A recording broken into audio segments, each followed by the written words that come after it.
처음 생겨졌을 때 하나님과 더불어 사람들을 만들어 놓으시고 그리고 천사도 함께 태어나고 생겨났다고 합니다. 하나님과 천사들이 다 보고 있는 그때 하나님께서는 사람들에게 행복을 주셨습니다. 그래서 사람은 누구든지 세상에 살면서 행복과 더불어 태어난 것입니다. 그래서 태어나면서부터 아주 복되게 그렇게 살았다는 말입니다.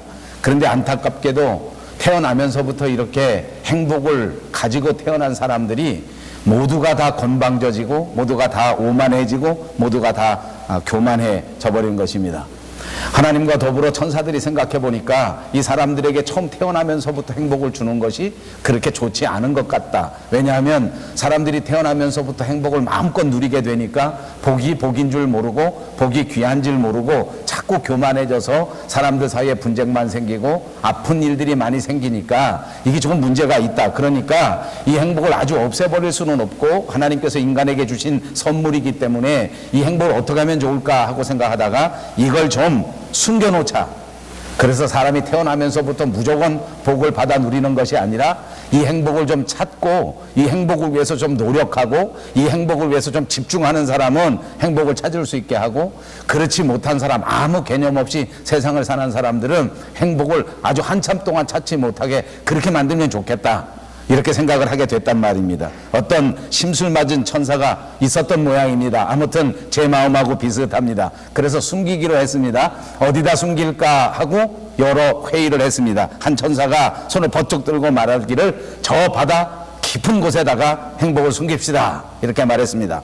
그랬더니 그 천사 중에서 회의를 이끄는 천사장이 그냥 아무 대답도 안 하고 씩 웃으면서 고개를 설레설레 이렇게 젓는 것입니다. 노라는 말이죠. 그러니까 다른 천사가 얼른 눈치를 채고 그 바다 깊은 곳에 숨기지 말고 저 산 꼭대기, 산 제일 높은 산 정상에다가 숨겨놓읍시다. 그렇게 말합니다. 그때에도 천사장은 또 똑같이 고개를 젓습니다. 왜냐하면 그것도 노입니다. 왜냐하면 사람들이 기본적으로 가지고 있는 것 가운데 탐험 정신이 있는데 이 탐험 정신은 아무도 말릴 수가 없어서 아무리 깊은 깊은 바다 속에 감추어 놓거나 아무리 높은 산 꼭대기에다 감춰 놓는다고 할지라도 사람들이 금방 찾게 될 것이기 때문에 천사장은 고개를 절레절레 흔든 것입니다. 이 천사들이 더 깊이 연구하고 깊이 노력하고 국리를 거듭한 결과 여기다 숨겨 놓으면 참 좋겠다 하고 숨겨놓은 것이 어딘지 아십니까? 그것이 바로 인간들의 마음입니다. 사람의 마음속에다가 행복을 숨겨놓게 되면 아무리 탐험정신이 강하고 아무리 사람들이 똑똑하다고 할지라도 자기 마음속에 행복이 숨겨져 있다고 하는 것을 깨닫는 사람이 그리 많지 않고 이 행복을 찾아서 마음껏 누릴 수 있는 사람이 그리 많지 않다. 이렇게 결론을 내린 것입니다. 여러분 어떻게 생각합니까? 우리 마음속에 행복도 우리 마음속에 기쁨도 그리고 우리 마음속에 진정한 감사도 있는 것이 믿어지십니까? 옆에 있는 분들하고 인사합니다. 마음속에 감사가 있습니다. 여러분의 마음이 과연 이 행복을 찾아낼 수 있는 그런 능력이 있는 마음인지 여러분 마음속에 숨겨져 있는 진정한 기쁨과 감사를 마음껏 찾아서 누릴 수 있는 복된 인생이 되시기를 주님의 이름으로 축복합니다.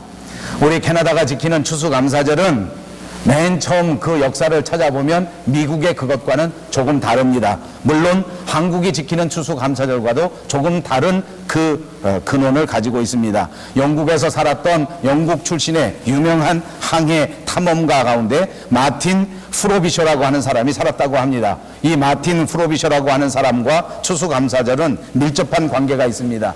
1578년 태평양으로 통하는 북서 항로를 발견하려고 그렇게 노력했던 마틴 프로비셔라고 하는 사람이 베핀이라고 하는 섬을 발견했는데 그 베핀 섬이라고 하는 곳이 지금 우리 지도로 보면 누나부투 준주에 있는 그런 도시라고 합니다. 그 섬에 와서 이 마틴이라고 하는 사람이 추수감사절을 처음 만들고 시작했는데 이것은 우리 캐나다의 추수감사절은 추수를 이루고 수확에 대해서 감사한 것이 아니라 이 영국에서부터 이 땅을 찾아온 것까지 너무 긴 여정 가운데 그 여행 동안 그 많은 우여곡절 끝에서 폭풍과 빙산의 위험으로부터 하나님께서 지켜주신 것이 너무너무 감사해서 그 생존에 대한 감사의 제를 드린 것이 추수감사제의 시작이었다고 전해집니다.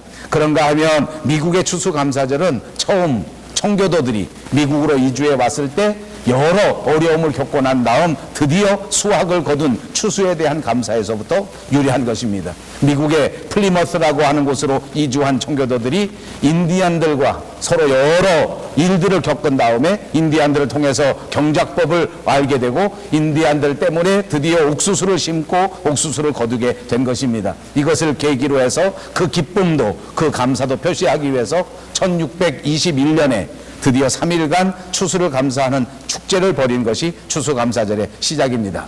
이 청교도들은 자기를 도와준 인디언들을 다 초대해서 추수한 곡식, 그리고 추수한 과일, 그리고 야생에서 잡은 칠면조, 사슴 이런 것들을 가지고 풍요롭게 요리를 만들고 축제를 벌였습니다. 드디어 1787년에는 미국의 초대 대통령 조지 워싱턴이라고 하는 사람이 11월 26일을 추수감사절로 선포했고, 이후에 이것이 미국에서 그리고 한국에서 지키는 추수감사절의 유래가 되었습니다. 이제 추수감사절은 북미주뿐만 아니라 한국 그리고 온 세계가 지키는 세계적인 명절이 된 것입니다. 바로 오늘이 그 추수감사절이 되었습니다.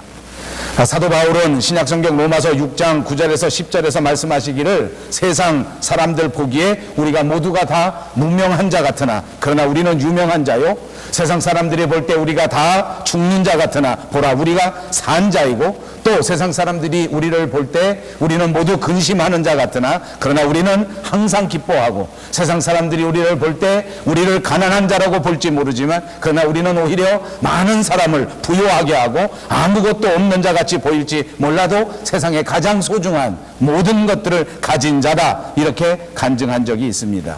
그렇습니다. 그리스도인들에게 여러 가지 특징이 있지만 오늘 저와 여러분은 그중 가장 중요한 특징을 하나 생각해 보려고 합니다. 그것은 바로 그리스도인들이 모두가 다 감사하면서 사는 사람들이라고 하는 특징입니다. 그리스도인들은 언제나 감사할 수 있는 사람입니다. 그리스도인들은 어디에서나 감사할 수 있는 사람입니다. 그리스도인들이라고 하면 어떤 경우에도 감사할 수 있는 은혜, 감사할 수 있는 능력이 있는 사람들인 줄로 믿습니다.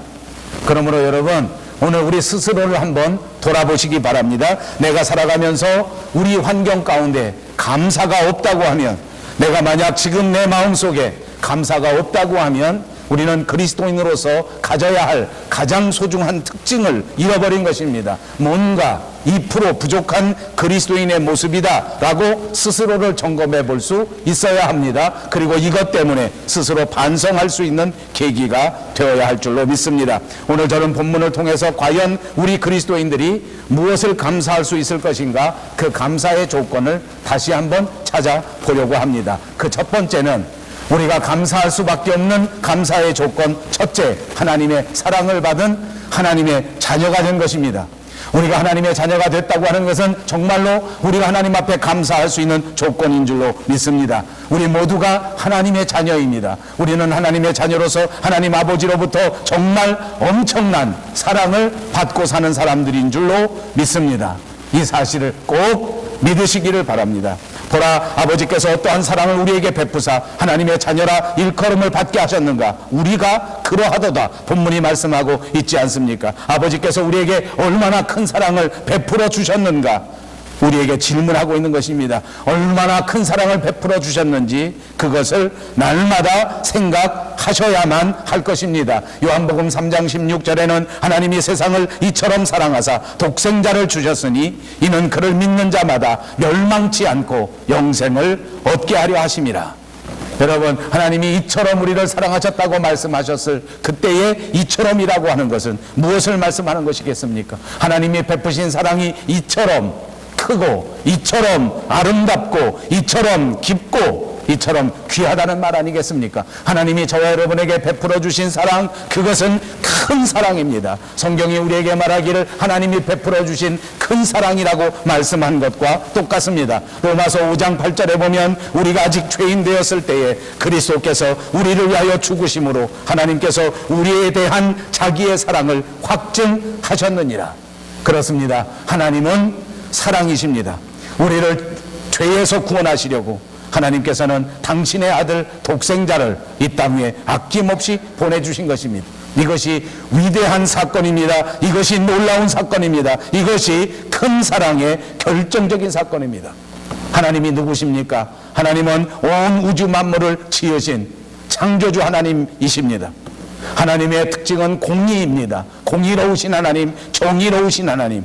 그와 동시에 우리를 불쌍히 여기시고 우리를 먹이시고 우리를 입히시고 우리를 기필코 구원해내시는 사랑의 하나님이신 줄로 믿습니다.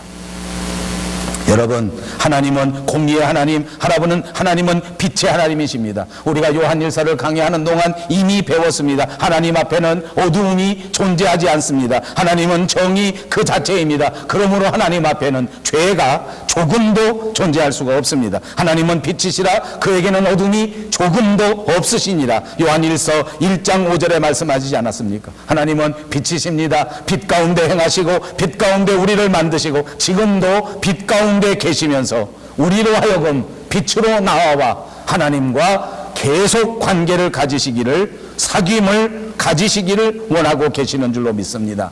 그런데 안타깝게도 우리 인간이, 우리 믿는 사람들이 하나님과의 빛된 관계를 유지하지 못한 채 스스로 어둠을 선택하고 스스로 어둠의 자식이 되고 말았습니다. 스스로 죄를 선택한 채 죄의 종이 되어버리고 말았습니다. 하나님은 공의의 하나님이시요 빛의 하나님이시기 때문에 더 이상 어둠 속에 어둠의 자식이 되어버린 저와 여러분들을 우리와 사귐의 관계를 가질 수가 없는 것입니다.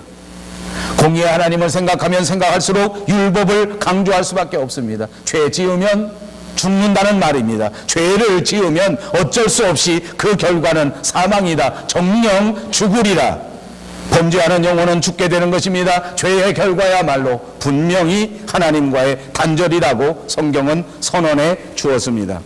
자, 이렇게 되면 하나님의 공의는 분명한 것입니다. 하나님의 빛은 이루어진 것입니다. 이것이 완전한 하나님의 공의일 것입니다. 그러나 그럴 때에 율법은 이루어졌을지 몰라도 사랑의 하나님은 이룰 수 있는 길이 없게 되는 것입니다. 사랑의 하나님을 설명할 수 없습니다. 우리를 불쌍히 여기시고 우리를 인도해 주시는 그 하나님의 크신 사랑을 설명할 수가 없는 것입니다. 이것은 하나님에게도 큰 문제가 되었습니다. 어떻게 하면 하나님의 공의 가운데 빛되신 하나님께서 어떻게 하면 죄악 속에 빠져버린 불쌍한 인간들을 또 구속할 수 있겠는가? 사랑도 이루고 공의도 이룰 수 있는 길은 어떤 것인가? 하나님은 드디어 방법을 선택했습니다. 드디어 하나님께서는 완전한 방법을 발견하셨습니다. 그것이 무엇인지 압니까? 하나님 스스로 희생하시는 길입니다. 하나님이 자기 자신을 희생하시면서 공의도 세우고 사랑도 세우시기로 결정하셨다는 말입니다. 더러운 죄악 속에 빠져있는 저와 여러분을 친히 용서하시기 위하여 당신의 아들 독생자 예수 그리스도를 이 땅에 보내시고 그분으로 하여금 이 모든 죄의 짐을 지고 십자가를 지게 만드셨다는 것입니다. 이것이 은혜요, 이것이 십자가에서 보여주신 하나님의 놀라우신 사랑인 줄로 믿습니다.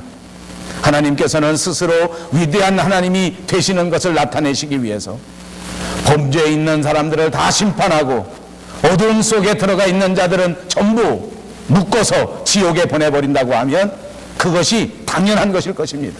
하나님은 공의의 하나님이기 때문에 당연히 그러실 수 있습니다. 그러나 하나님은 사랑의 하나님도 되시기 때문에 공의롭게만 이 세상을 운영하실 수가 없었다는 말입니다. 이것이 하나님의 고민입니다. 죄를 심판할 수밖에 없는 공의와 죄인을 구원하고 용서하실 수밖에 없는 그 크신 사랑을 다 이루어내기 위한 그 해결책, 그것은 하나님의 희생, 하나님의 아들을 십자가에 매어 타는 것입니다. 이것이야말로 하나님께서 우리를 향하신 큰 사랑이요 하나님의 무한대의 사랑인 줄로 믿습니다. 안타깝게도 이 세상 사람들은 이 사랑을 알지 못합니다. 안타깝게도 세상의 많은 사람들은 이 십자가를 알지 못합니다. 그 가운데 이 놀라운 사랑, 이 큰 사랑을 알게 된 것은 바로 저와 여러분 우리만 알게 된 것입니다. 그러므로 우리는 하나님 앞에 감사할 조건을 받은 것입니다. 하나님께서 우리의 신분을 회복시키셨기 때문입니다. 하나님의 자녀가 되었기에 하나님의 놀라우신 계획을 깨닫게 된 것 아닙니까? 하나님의 자녀가 되었기에 하나님께서 보여주신 이 큰 사랑을 깨달아 알게 된 것입니다. 그러므로 하나님의 자녀가 되었다고 하는 이 놀라운 변화, 이 놀라운 상황, 이것이야말로 하나님 앞에 감사의 조건이 되는 줄로 믿습니다. 이제 우리는 하나님의 아들이 되었습니다. 이제 우리는 하나님의 딸이 되었습니다. 이 말은 이제 하나님과의 관계가 회복되었다는 것을 말하는 것입니다. 하나님과 분명한 관계가 있다는 것을 말하는 것입니다. 저는 지난 주간 결혼식을 주례하기 위하여 출장을 다녀왔습니다. 한쪽에서는 어머니 아버지가 다 있었는데 한쪽에서는 아버지만 있었습니다. 제가 워낙 급히 가서 주례를 하고 워낙 빨리 하느라고 그 어머니가 어디 있는지 잘 모르겠습니다. 결혼식을 빨리 급히 가서 하는 것이 너무 미안해서 이름을 불러줄 때에 우리가 어떻게 부르는지 압니까? 부모가 다 계시면 누구누구의 아들 누구누구 이렇게 부릅니다. 어머니나 아버지가 계시지 않으면 어떡합니까? 누구의 아들이라는 말을 부르지 않습니다. 여러분, 자녀는 왜 자녀가 되는지 압니까? 부모가 있으니까 자녀입니다. 부모가 돌아가시면 더 이상 자녀가 아닙니다. 스스로 이 땅 위에 존재하면서 자기 인생을 자기가 책임져야 합니다. 여러분, 우리가 왜 하나님의 자녀인지 아십니까? 더 이상 하나님 없이 사는 사람들이 아니라 하나님과 아무 상관이 없이 내 인생을 내 마음대로 내 주관대로 살아가는 존재가 아니라 아버지 하나님이 우리에게 분명히 있는 사람이기 때문에 우리를 하나님의 자녀라고 부르는 것입니다. 여러분, 하나님의 자녀인 것을 믿습니까? 하나님을 아버지라고 부를 수 있는 사람, 그 사람만이 하나님의 자녀입니다. 그렇습니다. 우리는 예수 그리스도를 통하여 하나님의 자녀가 되었고 하나님의 아들이 되었습니다. 예수님과 더불어 하나님을 모시고 살 수 있는 사람이 된 것입니다. 이렇게 하나님의 자녀가 되었으므로 우리는 하나님의 나라를 상속받는 상속자가 된 것입니다. 주님과 더불어 이 세상의 모든 것들을 받을 수 있는 공동 상속자들이 된 것입니다. 1절 하반절에 그렇게 말씀합니다. 우리가 그러하도다. 예수님과 더불어 하나님의 자녀가 되었다. 예수님과 더불어 이 땅의 모든 것을 상속받을 수 있는 공동 상속자가 되었다. 그러므로 세상이 우리를 알지 못하면 세상이 예수 그리스도를 알지 못함이라 하셨습니다. 세상은 우리가 하나님의 자녀가 된 것을 알지 못합니다. 세상은 저와 여러분이 하나님의 나라를 상속받을 수 있는 완전히 새로운 신분이 되었다고 하는 사실을 알지 못합니다. 세상 사람들은 우리가 하나님의 능력으로 구원을 받았다고 하는 사실도 전혀 알지 못한다. 여러분, 그러므로 세상에 살면서 세상 사람들이 우리를 조금 오해하거나 세상 사람들이 조금 우리를 비하해도 여러분 놀라실 것이 하나도 없습니다. 세상 친구들이 나를 광신자라고 비웃는 일이 있어도 조금 더 염려하지 마십시오. 왜냐하면 그 사람들은 하나님을 모르고 예수님을 모르기 때문에 그런 말을 하는 것입니다. 인생이 어떻게 살아야 하는 것인지를 알지 못하기 때문에 그렇게 말하는 것입니다. 우리는 하나님의 자녀가 되었으므로 우리 마음속에 숨겨져 있는 이 모든 인생의 행복과 축복과 감사를 발견해낸 사람입니다. 그러므로 우리는 마음속에서 솟아나는 예수 그리스도의 사랑으로 세상을 살아가는 것입니다. 그리고 세상 사람들은 그것을 알지 못합니다. 우리는 세상에서 구원받은 자요, 우리는 세상에서 하나님의 사랑을 받은 자들인 것을 믿으시기를 바랍니다. 요한계시록 2장 17절에는 귀 있는 자는 성령이 교회들에게 하시는 말씀을 들을지어다. 이기는 그에게는 내가 감추었던 만나를 주고 또 흰 돌을 줄 터인데 그 돌 위에 새 이름을 기록한 것이 있나니 받는 자밖에는 그 이름을 알 사람이 없느니라. 받는 사람만이 알 수 있는 비밀스러운 것이 있다는 것입니다. 저는 지난 주간 결혼하는 젊은 부부들에게 이렇게 축복했습니다. 인생을 살아가는 동안 가장 좋은 축복 여러 가지를 말씀드리고 난 다음 마지막 한 가지만 제가 이야기했습니다. 그 인생 살아가는 동안 신령한 복을 받기 바란다. 여러분, 신령한 복이 뭔지 압니까? 알지 못하는 복입니다. 알지 못하는 복입니다. 인생을 내가 살아온 것 같으나 가만히 하나님 앞에 기도해 보십시오. 하나님께서 알지 못하는 은혜를 통하여 우리의 인생을 붙들고 계신단 말입니다. 내가 계획하지 못했지만 하나님이 신령한 방법으로 우리의 발걸음을 인도해 주셨단 말입니다. 내가 미처 생각하지 못했지만 우리 주 예수 그리스도께서 신령한 방법으로 내 마음속에 지혜롭게 말씀해 주시고 지혜롭게 깨우쳐 주셔서 오늘 여기까지 에벤에셀로 인도해 주신 것을 믿습니다. 받은 사람만 아는 비밀스러운 축복. 2015년 추수감사절 이때에 사랑하는 밴쿠버 영성교회 모든 성도님들이 이 비밀스러운 하나님의 은혜를 충만하게 받으시기를 주님의 이름으로 축복합니다. 사도 바울도 이렇게 고백합니다. 그러나 무엇이든지 내게 유익하던 것을 내가 그리스도를 위하여 다 해로 여길 뿐더러 또한 모든 것을 다 해로 여김은 내 주 그리스도 예수를 아는 지식이 가장 고상하기 때문이라. 내가 그를 위하여 모든 것을 잃어버리고 배설물로 여김은 그리스도를 얻고 그 안에 발견되려 하려 함이라. 그렇습니다. 우리는 예수 그리스도의 큰 계획에 동참한 사람입니다. 그리스도의 놀라운 인생에 발을 들여놓은 사람입니다. 오늘 이 밤이 저와 여러분에게 마지막 밤이 된다고 하더라도 걱정하지 마십시오. 내일 아침에는 다시 하나님의 품에서 깨어나게 될 줄로 믿습니다. 두 번째 감사의 조건이 있습니다. 그것은 오늘 본문 2절에서 말씀하시는 것처럼 그리스도와 같은 모습을 가질 것이라서 감사할 수 있는 것입니다. 사랑하는 자들아, 우리가 지금은 하나님의 자녀라. 장래에 어떻게 될지는 아직 나타나지 아니하였으나 그가 나타나시면 우리가 그와 같을 줄을 아는 것은 그의 참모습 그대로 볼 것이기 때문이다. 그렇습니다. 이 말씀이야말로 저와 여러분이 장래에 어떻게 될 것이냐 하는 엄청난 비밀을 말씀하고 있는 것입니다. 우리가 장래에 어떻게 될 것이냐, 그것은 바로 예수 그리스도가 나타나시게 되면, 그리스도께서 다시 우리 앞에 오시게 되면 우리는 그분과 똑같은 모습으로 변하게 된다는 것입니다. 여러분, 우리는 하나님의 자녀들입니다. 그리고 하나님의 영광스러운 그 나라를 향하여 날마다 나아가는 사람들인 줄로 믿습니다. 하루하루 주님 앞에 더 가깝게 더 가까이 가고 있는 중입니다. 지금은 비록 연약하고 지금은 비록 조금 부족한 모습을 가지고 있는지 모르지만 그럼에도 불구하고 영광스러운 하나님의 나라를 향하여 걸어가고 있는 사람들인 줄로 믿습니다.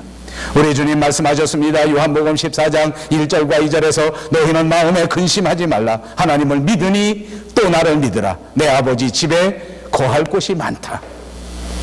주님을 만나게 되면 우리 다시 주님 앞에서 변화될 터인데, 그때 주님과 똑같은 영광스러운 몸으로 변화될 수 있다는 것입니다. 빌립보서 3장 21절에 그는 만물을 자기에게 복종하게 하실 수 있는 자의 역사로 우리의 낮은 몸을 자기 영광의 몸의 형체와 같이 변하게 하시리라. 자기 몸과 똑같이 변할 수 있도록 만들어 주신다고 약속해 주신 것입니다. 그리스도께서 나타나시면 우리도 똑같이 그의 몸과 같이 된다는 것입니다. 우리가 그분 예수 그리스도의 모습처럼 변화되어야 그때 참 모습이 되는 것이고 참 그리스도의 아들이 될 수 있다고 하는 것을 말씀한 것입니다. 그렇습니다. 우리 주님 다시 오실 그때에 저와 여러분 모두가 호련히 다 변화된다고 성경은 약속해 주셨습니다. 그래서 우리는 변화된 모습으로 새 하늘과 새 땅에서 살아갈 수 있는 신령한 몸으로 갈아입게 되는 것입니다. 우리가 그때에는 주님을 바라보면서 주님과 더불어 살아갈 사람들입니다. 여러분 어떻게 생각하십니까? 진짜 우리는 여기서 그냥 왔다가 그냥 가는 시시한 사람들이 아닙니다. 주님이 예비하신 나라에 들어갈 때 완전히 변화되어 주님과 더불어 살아갈 진짜 특별한 존재입니다. 믿습니까? 이 사실을 꼭 믿으시기 바랍니다. 저는 지난 주간 동안에 재미있는 뉴스 보도를 보았습니다. 그것은 화성에 대한 보도입니다. 여러분들도 보셨을 겁니다. 이제 화성에서 물이 발견되고 이제 몇십 년 후에는 우리 모두가 다 화성으로 이사갈 수 있다는 것입니다. 그래서 모집합니다. 얘기를 들어보니까 지금 많은 사람들이 화성에 간다고 신청해 놓은 상태랍니다. 20, 30년 후에는 화성에 가는데 결정적인 게 뭐냐 보니까 한 번 화성에 가면 다시는 돌아오지 못한다. 그래도 지금 10,000명 넘게 신청했답니다. 저는 그걸 보면서 그런 생각을 합니다. 가는 게 문제가 아니고, 여러분 화성에 가면 어떻게 되는지 압니까? 우리가 만화에서 보던 것처럼 그 외계인처럼 우리 모습이 변한다는 것입니다. 다 귀신같이 이렇게 되고 귀도 늘어나고 살도 늘어나고 그렇게 살아야 화성에서 살 수 있다는 것입니다. 그 보도를 보면서 저는 오늘 이 설교를 준비합니다. 여러분, 마지막 때에 주님이 우리를 만나주시면 그때 우리가 하나님 나라에 갈 터인데, 그때 우리의 모습이 완전히 신령한 모습으로 바뀔 것입니다. 여러분, 화성에 이사 가기로 신청한 10,000명 지금 뭐 하는지 압니까? 화성에 가기 위해서 지상훈련합니다. 화성에 가서 살으려면 어떻게 살을까 생각해서 지금서부터 먹는 것, 걸어가는 것, 생각하는 것, 공부하느라고 정신이 없습니다. 우리는 어떤 사람입니까? 하나님 나라에 가서 신령한 몸으로 변화될 사람입니다. 정신 똑바로 차리십시오. 신령한 나라에 가면 어떻게 살 것인지 매뉴얼을 찾아보는 지혜로운 여러분들 되시기 바랍니다. 성경 속에 그 답이 있기 때문입니다. 말씀이 우리를 지혜롭게 할 것이기 때문입니다. 성령께서 여러분이 어떻게 살아가야 할 것인가를 가르쳐 주실 것입니다. 날마다 말씀에 집중하시고 날마다 성령 충만한 여러분들 모두가 되시기를 주님의 이름으로 축복합니다. 마지막 세 번째 감사의 조건이 있습니다. 오늘 본문 3절에 보니까 우리는 깨끗하게 살아갈 자녀들이기 때문에 감사하는 것입니다. 3절을 보십시오. 주를 향하여 이 소망을 가진 자마다 그의 깨끗하심과 같이 자기를 깨끗하게 하느니라. 그렇습니다. 우리는 세상 사람들과 달리 하나님의 나라를 바라보는 소망을 가지고 살아가고 있습니다. 이것이 산소망입니다. 이 산소망은 예수 그리스도가 십자가 지시고 부활하셨기 때문에 우리에게 주신 선물입니다. 썩지 않고 더럽지 않고 쇠하지 아니할 진짜 참소망, 산소망입니다. 로마서 8장 24절에 우리가 소망으로 구원을 얻었음에 보이는 소망은 소망이 아니니 보는 것을 누가 바라리요. 그렇습니다. 이 세상에 보이는 것들은 진정한 소망이 아닙니다. 우리를 구원해 주신 우리 주 예수 그리스도만이 진정한 소망인 줄로 믿습니다. 그런데 이 진정한 소망, 예수님을 바라보는 사람은 누구나 예수님이 깨끗하신 그것과 같이 자기 스스로를 깨끗하게 한다는 것입니다. 여러분, 우리 안에 성령을 모시고 살고 우리 안에 산 소망을 가지고 사는 사람들인데, 우리가 이 세상 사람들처럼 소망 없는 사람들처럼 스스로 자포자기하면서 살면 되겠느냐, 그 말입니다. 우리가 소망을 가진 사람들인데 낙심하고 그냥 세상에 빠져서 세상에 치우쳐 타락할 사람들이 아니란 말 아닙니까? 이 세상 사람들은 모두가 다 잘 살고 있는 것 같지만 사실은 소망이 없는 사람들입니다. 우리는 세상에 살면서 예수 그리스도를 향한 믿음을 가지고 살 때에 부족하고 연약할지는 몰라도 우리는 소망을 가지고 사는 사람들인 줄로 믿습니다. 구원의 소망이 있습니다. 기쁨이 있습니다. 영원한 생명을 주셨는데 어떻게 낙심하며 어떻게 이렇게 더럽게 살아갈 수 있겠냐 말입니다. 말씀은 우리를 깨끗하게 하실 것입니다. 말씀이 흐르는 곳에 우리의 영혼이 소생케 되어지는 위대한 역사가 이루어질 줄로 믿습니다. 성령께서 우리와 함께 하신다면 우리는 하나님의 나라에 합당한 순결한 인격을 형성하게 되어 하나님 나라에 가서 마음껏 주님을 찬양할 수 있는 위대한 생명이 될 줄로 믿습니다. 여러분, 이 사실을 바라보십시오. 얼마나 감사합니까? 하나님이 저와 여러분을 선택하셔서 반드시 주님과 같이 순결하게 깨끗하게 만들어 주실 것입니다. 이제 남은 2015년 말씀에 더더욱 깊이 묵상하시고 집중하시는 여러분 되십시오. 말씀이 여러분의 영혼을 깨끗하게 하고, 말씀이 여러분의 생각도 깨끗하게 하고, 말씀이 여러분의 행실을 깨끗하게 하여 우리 주님 만났을 그때에 잘했다고 칭찬받는 자리에 임하게 해 주실 줄로 믿습니다.